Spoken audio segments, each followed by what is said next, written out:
নমস্কার, আমি অসীম অধিকারী। আজকে আপনাদের সামনে স্পেসিমেন সিগনেচার আর ফর্ম 10 কোনটা কিভাবে ফিল আপ করতে হয় বা কার সঙ্গে কার লিঙ্ক সেই নিয়ে আলোচনা করতে চলেছি এই ছোট্ট ভিডিওর মধ্যে দিয়ে। অবশ্যই সবার মধ্যে শেয়ার করুন, কারণ অনেকের মনে প্রশ্ন থাকে স্পেসিমেন সিগনেচারটা কেমন বা কি থাকে ওতে, কি দেখবো, কার সঙ্গে মিলিয়ে নেবো ফর্ম 10। চলুন একবার দেখে নিই। এটা হলো ফর্ম 10। ফর্ম 10 একবার বলে দিই কি আছে। ফর্ম 10 হচ্ছে কোন ইলেকশনে ব্যবহার হলো সেটি লেখা হলো। তারপরে ইলেকশন এজেন্ডায় পোলিং এজেন্টদের নিয়োগ করে বা ক্যান্ডিডেটও করতে পারে। যদি ইলেকশন এজেন্ট পোলিং এজেন্ট নিযুক্ত করেন তাহলে আমি ইলেকশন এজেন্টের নাম, এই ক্যান্ডিডেটের হয়ে আমি এই বুথের এই অ্যাসেম্বলির জন্য এই ব্যক্তিকে অর্থাৎ পোলিং এজেন্টের নাম, ব্যক্তিকে আমি এই পার্ট নম্বর ও এই সিরিয়াল নম্বরের এই যে ব্যক্তি যার এপিক আইডি নম্বর এত, ওনাকে এই বুথ কেন্দ্রের জন্য পোলিং এজেন্ট হিসাবে নিযুক্ত করলাম। তাহলে ইলেকশন এজেন্ট পোলিং এজেন্টকে নিযুক্ত করলো। পোলিং এজেন্ট একটা উদাহরণ দিয়ে ধরে নিলাম রাজু ঘোষ। আর যদি ইলেকশন এজেন্ট নিজে করতেন তাহলে এখানে কি হতো, আমি ক্যান্ডিডেটের নাম, তখন এই ক্যান্ডিডেটটা ঠিক থাকতো, বাকিটা কেটে দিতে হতো।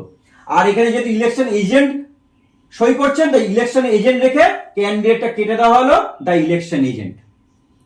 তাহলে ইলেকশন এজেন্ট বা ক্যান্ডিডেট দুজনই ফর্ম 10 পোলিং এজেন্ট অ্যাপয়েন্টমেন্ট করতে পারেন। হয়ে গেল, এখানে ইলেকশন এজেন্ট বা ক্যান্ডিডেটের সিগনেচার থাকে।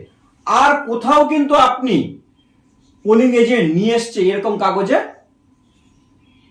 ইলেকশন এজেন্ট বা ক্যান্ডিডেট সইয়ের আপনার আর কোনো প্রয়োজন নেই, কারণ আপনি তাদের সই পেয়ে যাচ্ছেন ডিসি থেকে স্পেসিমেন সিগনেচার কপিতে।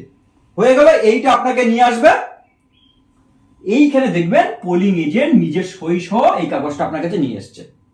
নিয়ে আসলে আপনি কি করেন, উনি ডিক্লেয়ার করেন যে আমি ভোটের গোপনীয়তা আমি ভাঙবো না, সেই হিসাবে ওনাকে আপনার সামনে একটা সই করান আর আপনি প্রিসাইডিং হিসাবে এখানে সই করুন এবং ডেট দিয়ে দিলেন।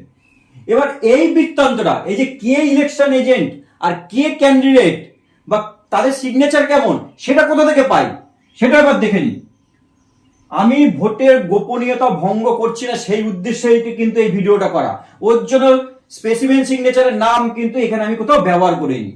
আপনারা বলতে পারেন যে ওই নাম দিয়ে তো এটা করতে পারতেন, তাহলে বুঝতে সুবিধা হতো না। আপনারা তো বুঝে গেছেন যে এখানে ইলেকশন এজেন্টের নাম থাকে, এখানে ক্যান্ডিডেটের নাম থাকে, আর এখানে পোলিং এজেন্টের নাম থাকে।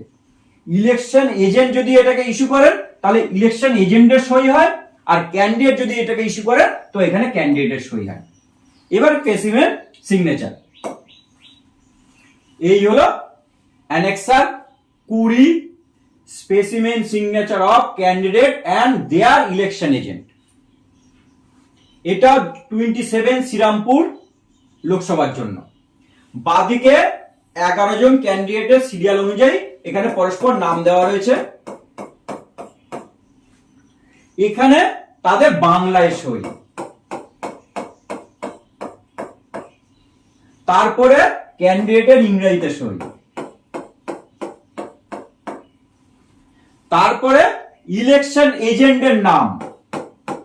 সবাই ইলেকশন এজেন্ট দিতেও পারেন, নাও দিতে পারেন, সেক্ষেত্রে পোলিং এজেন্টের সই ক্যান্ডিডেটই করবেন।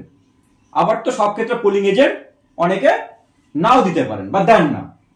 এইখানে বাংলায় ইলেকশন এজেন্টের সই, এখানে ইংরেজিতে ইলেকশন এজেন্টের সই, নিচে তারিখ, রিটার্নিং অফিসারের সিল, ওনার সই এবং সিল। এই যে ইলেকশন এজেন্ট হোক আর ক্যান্ডিডেট নিচে হোক, তাদের এই বাংলা বা ইংরাজি যে কোনো সই দিয়ে কিন্তু তারা 10 নম্বর ফর্মে সই করতে পারেন।